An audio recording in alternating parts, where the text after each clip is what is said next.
Good afternoon. I'm going to ask Dr. Dimitri Daskalakis to join me. Thank you for joining us here this afternoon. I'm joined by Dr. Dimitri Daskalakis, who leads the routine and very robust surveillance of Legionnaires' disease cases in New York City.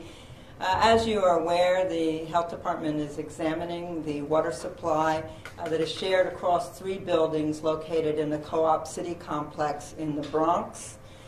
We are in the process of undertaking an examination of this water system, a process that we take very seriously.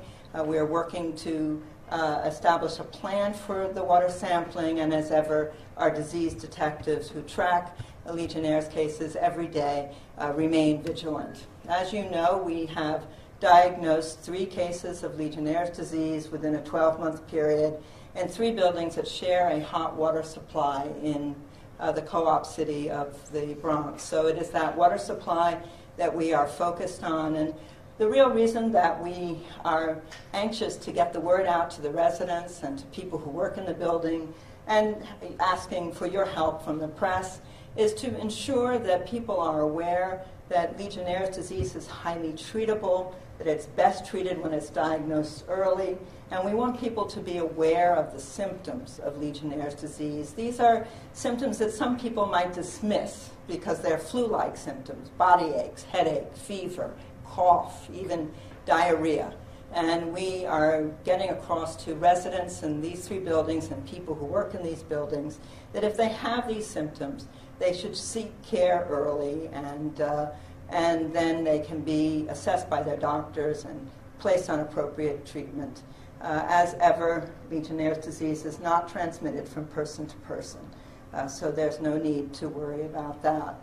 You're aware that we had 3 cases diagnosed. 2 individuals have recovered and been discharged from hospital. 1 very elderly individual, sadly, has died of Legionnaires' disease. Yesterday, we began the process of notifying tenants in these 3 buildings that share their hot water supply. We notify tenants for 2 reasons. One is that we want them to understand what's going on. People will be in their building, maybe even in their apartment, testing the water supply. The other reason is, as I've already said, that we want people to be aware of the symptoms of Legionnaires' disease so that they will seek care early when the disease is best treated. Not everybody shares the same susceptibility to Legionnaires' disease. The most susceptible are people who are over the age of 50, people who smoke, people who have other chronic diseases, and people whose immune systems are suppressed because they're taking drugs that suppress their immune system. These are individuals to whom we are directing a special set of recommendations, and we have conveyed this information to them both at a tenants meeting last night, and we flyered the buildings, placing under people's doors informational sheets about the investigation of the water systems in these buildings. The main message about reducing your risk if you assess yourself as being in a group of people more vulnerable to Legionnaires' disease, you're 50 or over, you smoke, you have chronic disease, or you're taking drugs that suppress your immune system, the main message is to avoid water mist. And the most common place to encounter water mist in an apartment is the shower. People should not take showers during the period that we are investigating the water system in the building. They can take baths. We recommend that when people run their bath, that they stay out of the bathroom and avoid water mist, but it's fine to take a bath. You can expose yourself to water mist by washing dishes, and we ask people to take care and not splashing water around when they wash dishes. And we ask that they follow these advice until we notify them that we have exonerated the water system. It's very important to make clear that the drinking water is safe. The cold water from the tap is fine to drink. We recommend that people use the cold water from the tap if they want to boil water for a hot beverage like coffee or tea. So these are the sets of information that we have put in place. I can tell you a little bit about the process that we undertake in these routine investigations of building water systems. The first step is to undertake a very careful assessment of the water system. In this case, it's 3 buildings with 500 units that have a linked hot water system. And we enlist the assistance of experts in planning a sampling plan. We then will begin taking the water samples themselves. Culturing this bacteria, Legionella bacteria, is a time-consuming process, and we will not have results for a period of 2 weeks. So people will have to live with our recommendations if they assess themselves in a risk group regarding showers and washing dishes and so on for at least the 2-week period. I think that that's about all that I have to tell you today. And I don't know whether any of you are here to ask questions, but I'd also be happy to answer any questions. Start on the right. Commissioner, did you, in terms of notifying all of these residents, did you notify every single building, not just the 3 buildings? This is an examination of the water supply that affects only these 3 buildings. These 3 buildings have a shared hot water supply, and it does not refer to the whole of Co-op City, which, as you know, is a very large development. This refers to 3 buildings which collectively have about 500 units, and our water investigation is focused on those buildings. That's where the people with Legionnaires' disease lived. So again, just to clear it up, there's absolutely no risk for any other buildings in Co-op City outside of those 3, and that's why there are no flyers in other buildings? That's correct. Now, of course, we are always very vigilant, but at this point, using our routine standards of more than 1 case at 1 address over a period of 12 months, this is the most aggressive surveillance system that I'm aware of, anywhere actually. Only these 3 buildings are affected.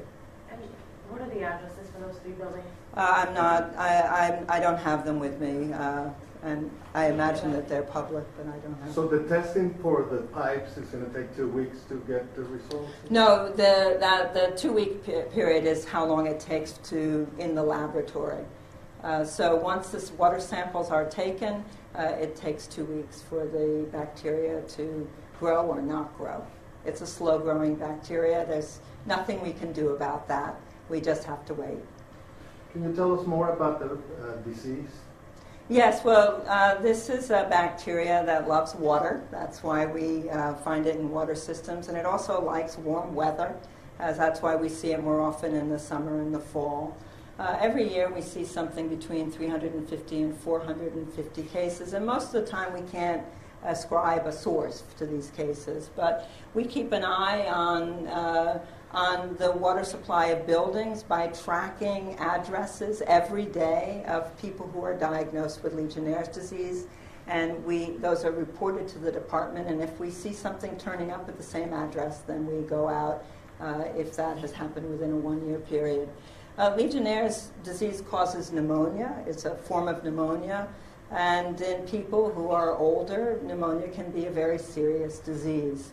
It's not the most common form of pneumonia. It probably is in the top 10, however, of causes of pneumonia. And pneumonia itself is a pretty common condition. So when did this person die exactly? Oh, well, we avoid giving information like that with an address and a date. Just a time. But these are cases that were diagnosed in a 12-month period. And in one of the 3 cases, sadly succumbed to their illness. Is there any way to get a Spanish statement from you or him? I'm afraid I don't speak Spanish, No? so that I don't know who we can connect with you later. Okay. We definitely have people at the health department who speak Okay, Spanish. so Commissioner, you can't tell us at all of those 3 cases, the time period at all of the 3, when all 3 were diagnosed within the 12 months? All 3 were diagnosed within the 12 months, and the last 2 in the last 60 days or so. The last 2 in the last 60 days, okay. And one of those last 2 was that elderly person who died? That I don't know. Whether I should tell you that or not. I really don't. This is to protect people's privacy, that we are very careful about giving information that might end up revealing the name of the person who succumbed to the illness. The point here, though, is just to remind people that they can reduce their risk by seeking care early. And this is a very treatable infection, but very often people delay care seeking, either because they are afraid or don't know how to access care. We have a robust public hospital system in New York City. Anyone who is worried about their ability to pay can seek care in our public hospital system and be diagnosed. It's not a diagnosis that is painful. It's a urine test, and it's quite accurate. And usually treatment is actually instituted on the basis of that test. So. Any other questions? All right. Well, thanks. Thanks for getting the word out.